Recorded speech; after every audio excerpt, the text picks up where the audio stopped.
I would love to hear your perspective. We're in this age of AI. I know there's been quite a bit of chatter, in the kind of like online business and marketing space about, the evolution of online courses. The more we have capabilities with AI, the easier it is to get in. And also the sophistication of the client is going up. This is actually great news for the true experts. You're going to stand out, right? The cream will rise to the top. It's going to be harder to succeed, especially if you don't truly have the goods to back up what you're selling. Welcome to the Firestarter Podcast. I'm Willa Kammerer. Today we are talking about why most online offers fail and how to build experiences that people actually want. And there's no better person to have that conversation with than our guest today, Jasmine Jonte, the founder of Creation, a done-for-you course creation agency, which helps entrepreneurs, leaders build world-class experiences that people actually want. So welcome to the show. Thank you so much for having me. Thrilled to have you. So I would love to hear a little bit more of like your backstory and what led you to create Creation. What gap were you seeing in the market and the mistakes that you were seeing people make that led you to build what you built? So I come from a teaching background. I taught in the lowest performing school in the country in Detroit, Michigan. And when I made my way into entrepreneurship, I didn't understand how that skill set would apply. And so it took me many years of playing niche roulette and trying to figure out where I was supposed to land. And one of the gaps I did have because of teaching was marketing, right? Like I didn't know how to market. So I bought a course about how to market an online business and I paid $7,500 for it. And the program was just terrible. I mean, so bad, really, really bad. The expert had just gone on a walk and recorded himself talking about lead generation or whatever it was. And then he dubbed slides over top, or he probably had a VA dub slides over top. And it was this realization for me that I do have a skill set that translates here, which is helping experts teach, helping the people who, whether or not they know how to market really, really well yet, they have an expertise and they want to share that with the world in a leveraged fashion, in a leveraged offer. I think as we're building online businesses, you described your own journey of kind of niche roulette and, kind of like figuring out your place. And I think that, we walk into this space with an expertise, with a passion that we want to, build community around, impact people around, ultimately monetize. But there's this pressure and this sense that we have to figure it out all ourselves. But I think that, to ultimately create the level of impact that many of us set into, this world to create, we can't be an expert in all things. So I would love to, hear, what are some of the ways that you see entrepreneurs who ultimately come to your doors? What are the mistakes that people are making? You described the experience you have, but I would love to kind of like run down like the common mistakes list of people trying to build online courses. For sure. The first one is that experts forget to make their work actionable. So they know that their knowledge is valuable and they see how when their clients have that knowledge and there is a knowledge transfer, they change how they go about doing whatever it is they're trying to transform.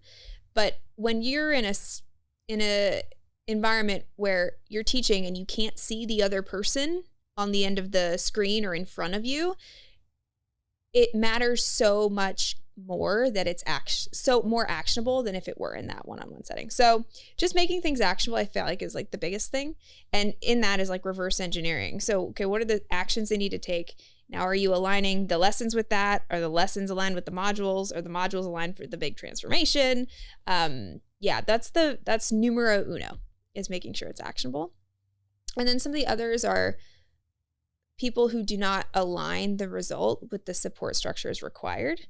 So you're in this industry, you know about group coaching programs and certification programs and online, communities and things like that.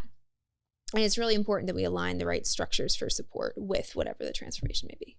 Absolutely. Well, I want to share with our listeners, we actually connected organically out in this world of online business. And I've had a belief as an entrepreneur my whole career in, pulling in the experts, building the right team around me to help me try to accomplish, take the vision in my head and have it create the most impact and success. And so that's how we originally became connected, as I was thinking about bringing to life this course that I was thinking about building, and we had started building ourselves, but realized, we're not experts in, we've got the experience, what we know we want, the experience we know we want our clients and students to have, but to translate that into a effective course format, we're not experts in that. And also juggling it with all the things that it takes as a business owner, it's a lot. And so that's how we got match made and had our first conversation. And I just want to say, guys, Jasmine is the real deal.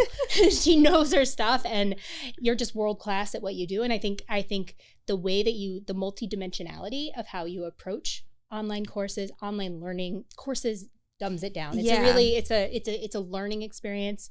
I would love to, have you walk through some of those ways that you make it a more holistic, really transformational experience for the clients that you work with, and then ultimately, the students and their clients that are the receivers. I think just with anyone who is investing in anything to transform in any kind of way, the more deeply you can serve your client, the better.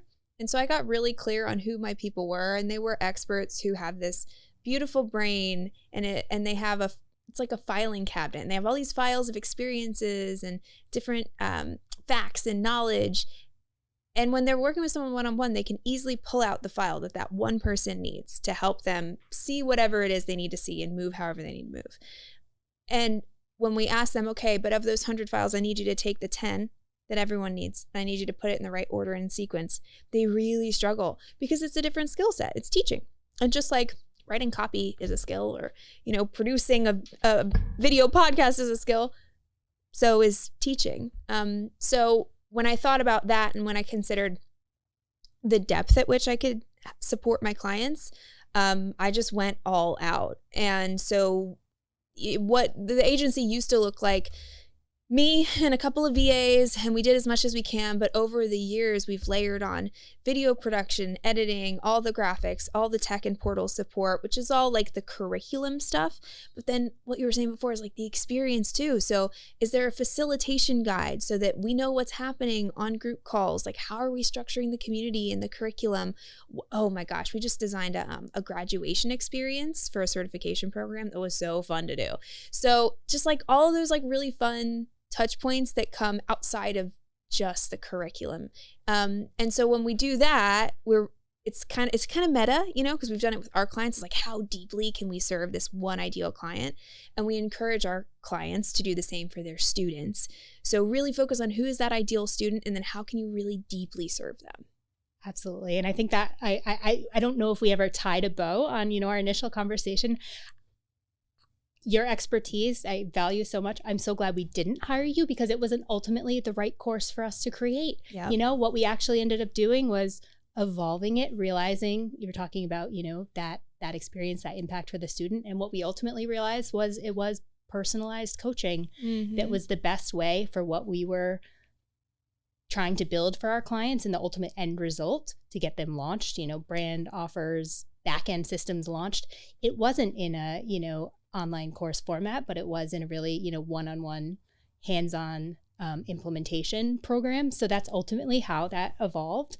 So tying a bow on that. Yeah. And, but I know I'm excited to, talk after about, because we have so many of our clients, who build online courses, and, I see them, it's a very daunting process. And so to have someone like you to help navigate, and help people get that genius and the passion and everything out to, out of their brains, out of their hearts, and into a format that can ultimately create the impact that they want is just so valuable. I would love to hear your perspective. We're in this age of AI. I know there's been quite a bit of chatter, in the kind of like online business and marketing space about, the evolution of online courses, and, when AI information, very personalized information, is at our fingertips. I would love to, kind of like hear your perspective on how you think the online course space is going to evolve and continue to stay relevant, because I know that there is still a place for online content from thought leaders, from experts, but I imagine that we're just going to have to kind of continue to evolve the container and the experience, and would love to hear, your perspectives on that.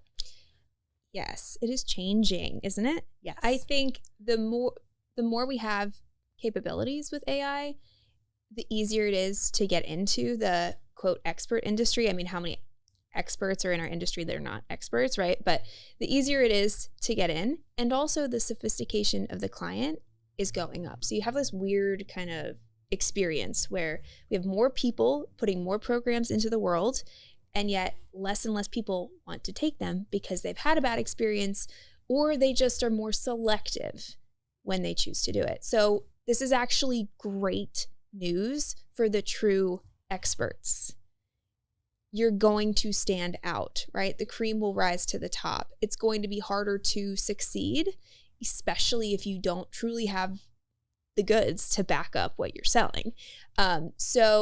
That's how I see it working. And then on the flip side for our students, right, that's more of like the business side of things and what the marketplace looks like. For our students, I think net, it's a huge win because we can provide tools to help them implement faster, so that they get results faster, speed to value. So I think it's really great for the students in a lot of ways, and for the business owners who might have been frustrated about how it's been very noisy in the past couple of years since COVID. I don't know if we've hit peak yet, but I know on the other side of that, we're all going to be really happy that we doubled down in these 3 to 5 years.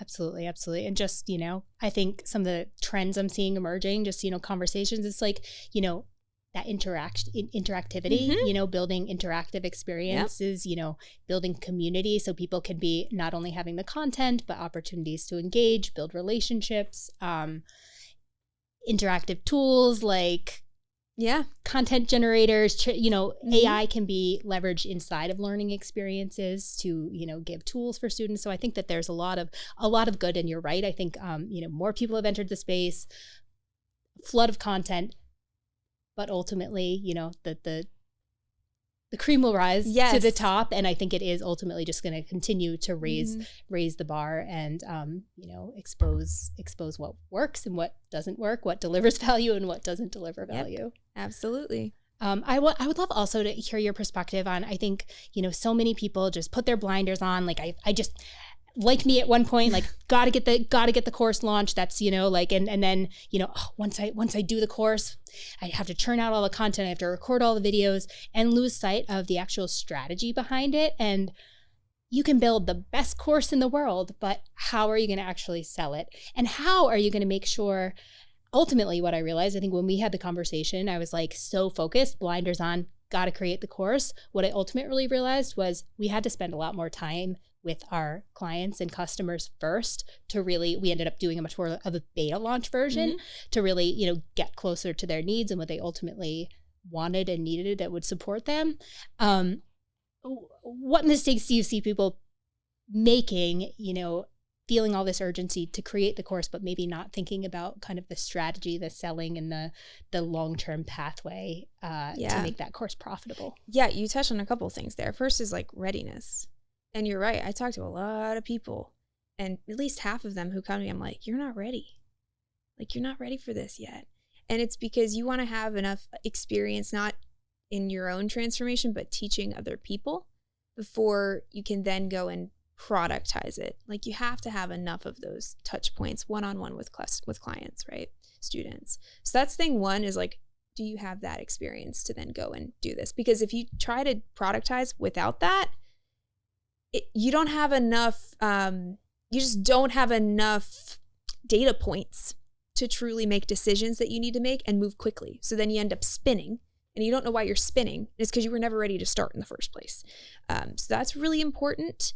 And then when it comes to launching, beta launches, really, really popular, right? We've kind of got these two camps. We've got people who want to build everything first and then launch it.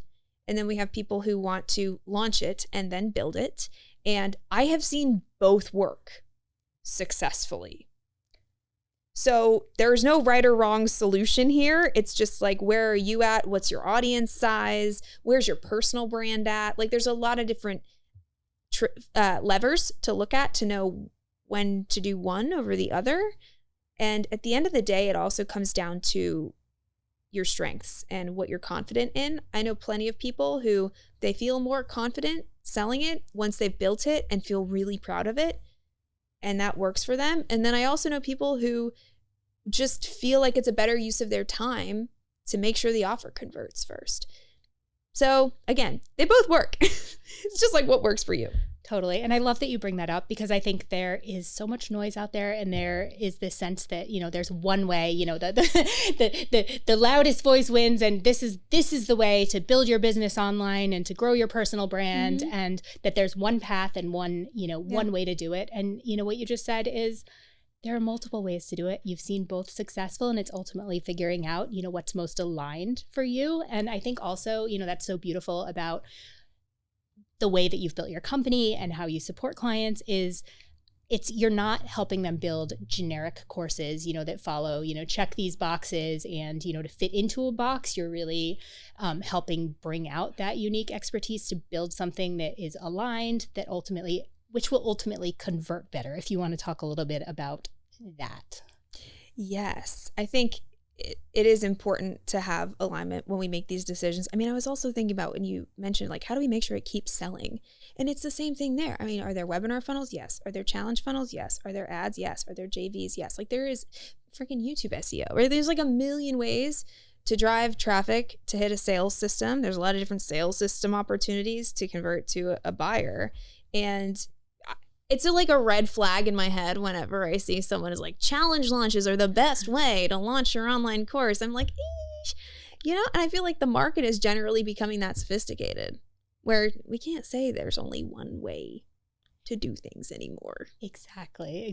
And it's all about, kind of connecting with that personal pathway. And sometimes, you said, I know I have, my niche roulette, my, kind of vehicle roulette. I think we all, kind of go through that journey, and that's okay. That's how you find your lane. That's how you build that, expertise, credibility. And so I love that. And the models too. I mean, like niche also like marketing or build it or launch it first, like, but also business model. I mean, there's plenty of people who, they're, service providers, consultants, coaches. They deliver a service for a living, and they want to do online programs, and they're hearing all this noise about courses. And as a done-for-you course creation agency, I can tell you, you don't have to build a course to get leverage in your business. Like, there's plenty of ways to do it. And I find, especially when people get booked out, there's like a choice point where they have to decide what kind of model are they going to choose. And it's all about alignment with the founder. It's like, are you the kind of person who loves going deep with your clients in like one-on-one implementation and service and delivery and like the details? That's me. And so I went done for you agency route. Could I have gone like the Amy Porterfield route and like done a big course and like gone into the more digital marketing side of things? Yeah, but what lights me up is the other side. So I chose to build an agency and build a team so I can get leverage. I can be here today, I can take a 2-week vacation, and the business still makes money. Versus other people who get leverage on their offers. So again, it just goes to show, like, you get to choose what works best for you. Absolutely. And I think there's a lot of parallels, with how the direction that we've taken our business as well, come from a production background, kind of love, the details, the tech, the moving parts, the kind of like front end storytelling brand, but also, the kind of like back end, like sausage making of, how to make it happen, a lot of details. And so, we ultimately, and then also, what is the vehicle, what is the process to ultimately help get clients those results? Yeah. And, I realized that for what I wanted to help our clients achieve, brand clarity, offer clarity, and the back end, front end and back end, systems to back it up. It wasn't a course model. It was a very, hands-on implementation model, agency model, having a pretty big team that does a lot of things, bringing together a lot of expertise, a lot of details, and helping them, hands-on navigate that versus kind of like the do-it-yourself pathway. We have tools for that too, but there's no wrong pathway. It's kind of reverse engineering. We say that a lot in our business, kind of like the pathway that is most aligned, that lights you up, and that also, is going to help you, kind of create the results that you want to help for your clients. So 100%, yeah, I love that. Any, someone looking to get into, maybe they have a course idea, what kind of first steps, how does someone know if they're ready, to build their online course? What would you advise? again, back to you have to have done this with enough people one-on-one. Like my minimum is 10 people. Like you have to have shown me that you've gotten this result for 10 people in a one-on-one fashion or some kind of consulting fashion, right? So that's numero uno. Number 2 is make sure you're okay with becoming a digital marketer or hiring a digital marketer, because this whole myth about how courses are passive income is just, I'm so over it.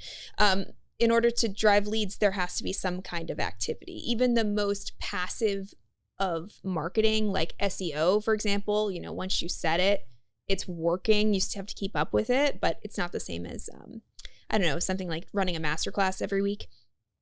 Even then, there's activity in the marketing world happening to drive sales. So some people just think they can build a course and then they'll sit on a beach and sip a spicy margarita on their PayPal will ding. And that does happen for some people.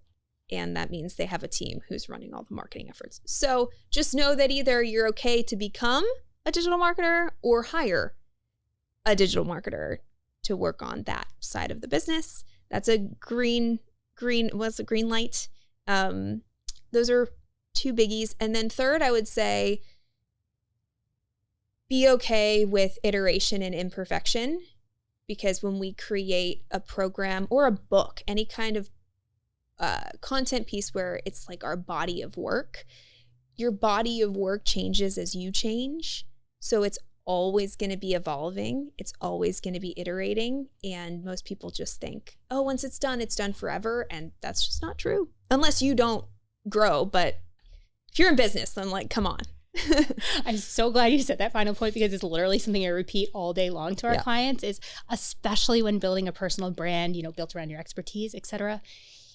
It's always going to be evolving. And so I think it's this, you know, false belief that, you know, once you build it, that it's done. But just growing comfortable with the idea that your brand and your business is going to always be evolving, and just, you know, but that shouldn't hold you back from launching either. You know, how can we launch something and look at it as something that is living, something that is going to continue to evolve? And that doesn't mean that you did anything wrong, but that just we're continually learning, we're continuing to get feedback from our clients, from our audience, and just making things, you know, better. You do your best, you know, with the information that you have, you know, when you have it, and then you just, you know, continue to evolve it from there. So I'm so glad you said that last point. I think it's so spot on. So I have loved our conversation. I'm so glad that the universe circled back and brought us back together again.